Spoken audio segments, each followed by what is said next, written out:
अस्सलाम वालेकुम दोस्तों, आइए आज हम गौर करते हैं कि ज़िंदगी है क्या ये महज एक सफ़र है, एक इम्तिहान है या एक पलक झपकते गुजर जाने वाला लम्हा। कुरान हमें बार बार झंझोड़ता है और याद दिलाता है कि ये दुनिया महज खेल तमाशा नहीं है। कुरान फरमाता है कि दुनिया की ज़िंदगी तो महज धोखे का सामान है। ये ज़िंदगी आर्जी है, ये हमारा असल घर नहीं, ये एक लम्हा है।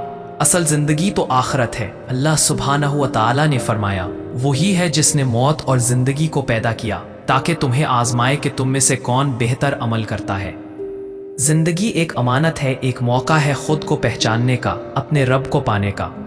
लेकिन आज हमने जिंदगी को महज एक दौड़ बना लिया है, एक मुकाबला जिसमें हर कोई जीतना चाहता है, मगर कोई ये नहीं सोचता कि किस लिए। कोई पैसे के पीछे भाग रहा है, कोई शोहरत के, कोई दुनियावी ताल्लुकात के पीछे, मगर सुकून नापैद है। क्यों? क्योंकि कुरान जवाब देता है, खबरदार, दिलों का सुकून तो सिर्फ अल्लाह के जिक्र में है। जिंदगी का असल मकसद क्या है?